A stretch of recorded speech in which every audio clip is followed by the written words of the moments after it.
अभी बगल में बोधगया, बगल में पड़रिया एक गांव है।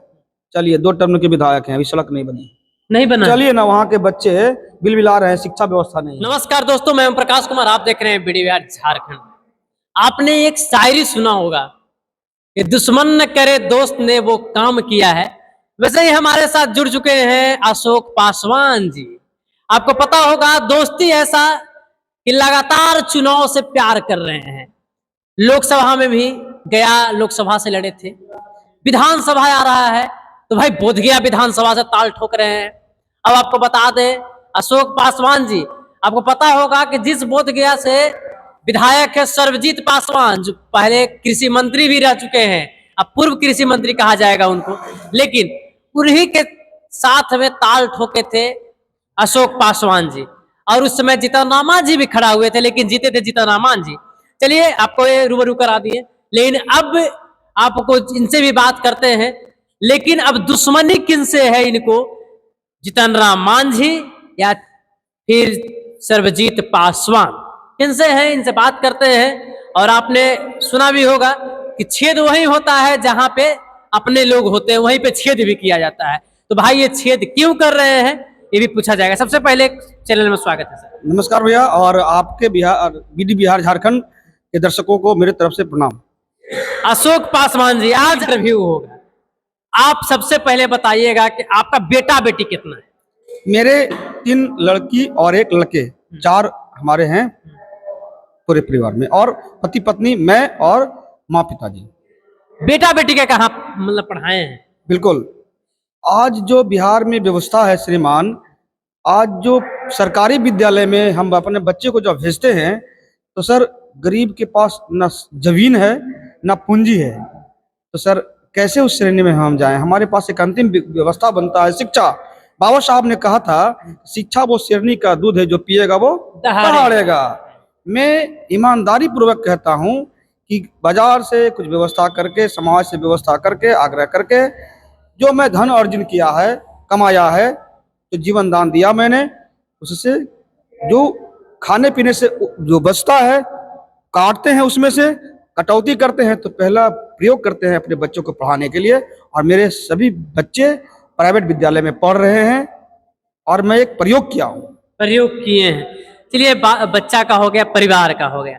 अब बताइएगा, लगातार आप चुनाव लड़ रहे हैं, लोकसभा भी लड़े, फिर विधानसभा, लेकिन आप लोकसभा में आप लड़े तो क्या मतलब देखने के लिए मिला? जनता के पास आप जाते थे, लोकसभा में तो आता है, इसमें क्या देखने के लिए मिलता था? क्या व्यवस्था आपको मिलता? श्रीमान क्या है कि आम आदमी समाज को कुछ नहीं दे सकता, और हम जब समाज में जाते थे तो हमसे लोग अपेक्षा करता था।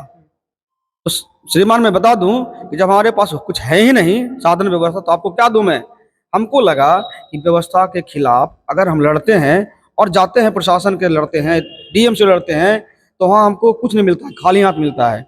अगर समाज ने मुझे चाहा, अपना प्रतिनिधि बनाया, तो मैं इन सारे प्रश्नों का उत्तर दे दूंगा। यानी जितना भी डिमांड है समाज में, शिक्षा व्यवस्था हो, कुपोषण हो, बेरोजगारी हो, महंगाई है ना, इन सब बात को रखने के लिए प्रतिनिधि की जरूरत होता है। तो मैं समाज से आग्रह किया था कि अगर आप मुझे हाथ को मजबूत करते हैं तो निश्चित ईमानदारी से हम आपके नेतृत्व को पूरा करेंगे।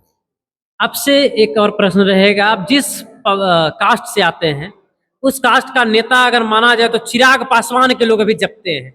चिराग पासवान से क्यों मुंह भंग कर लिए? चिराग पासवान पासवानों के नेता नहीं हो सकते भैया।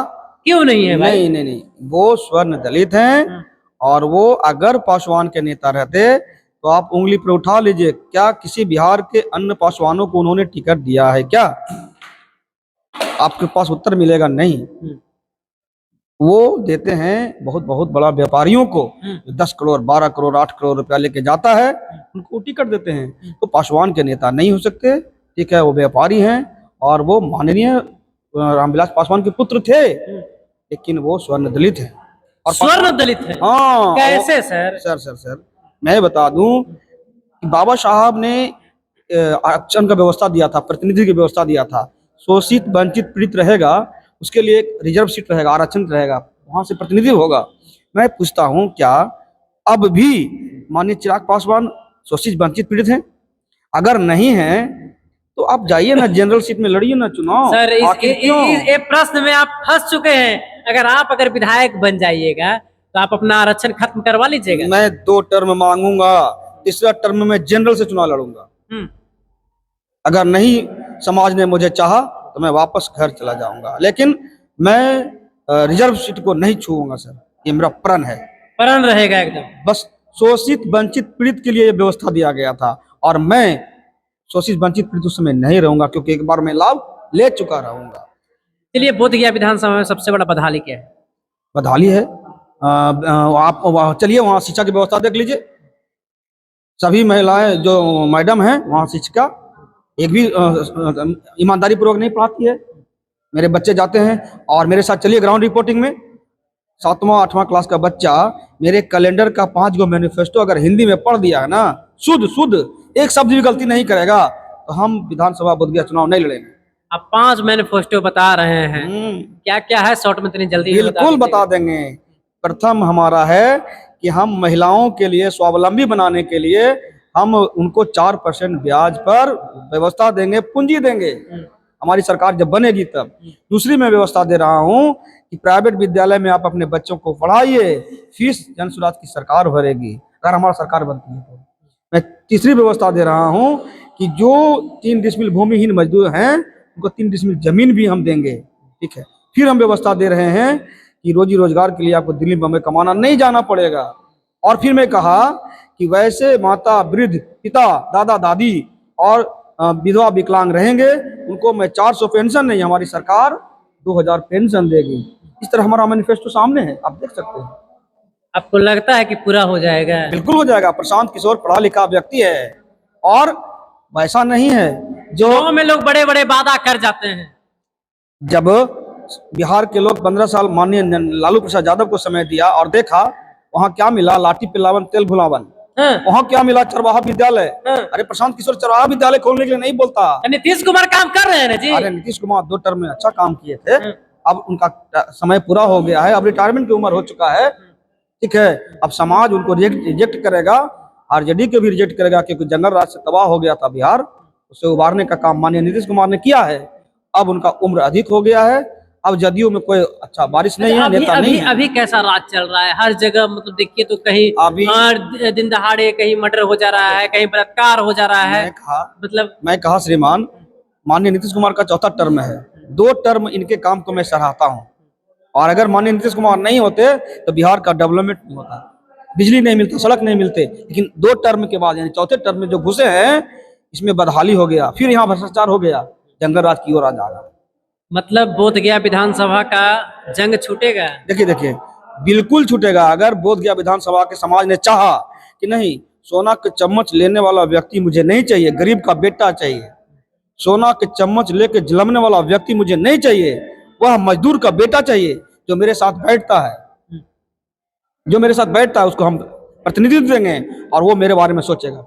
सोना का चम्मच से तो लोग बोलते हैं, तेजस्वी यादव को लोग बोलते हैं। हाँ, अरे बिहार में यही तो हो रहा है। हम किसी को 30 साल से समय दे रहे हैं, 25 साल से समय दे। देखिए न, आप ही बताइए श्रीमान कि 1 टर्म 2 टर्म 3 टर्म, अभी बगल में बोधगया बगल में पड़रिया एक गांव है, चलिए 2 टर्म के विधायक हैं, अभी सड़क नहीं बना। चलिए ना, वहाँ के बच्चे बिलबिला रहे हैं, शिक्षा व्यवस्था नहीं है। बोधगया में सड़क नहीं बना है, आप जाइए, पड़रिया गाँव है, चलिए पीछे, बहुत दूर नहीं है, मात्र 3 किलोमीटर है।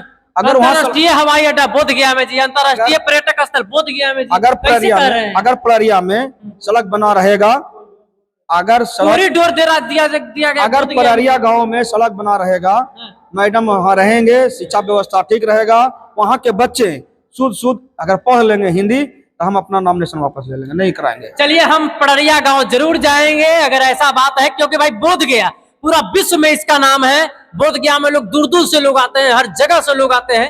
अरे भाई, हम तो पहला बार सुन रहे हैं, तो गए नहीं है वहां, लेकिन जाएंगे, जरूर जाएंगे, देखेंगे कि क्या बोधगया विधानसभा ऐसा विधानसभा जिसका नाम पूरा विश्व में डंका बजता है जी।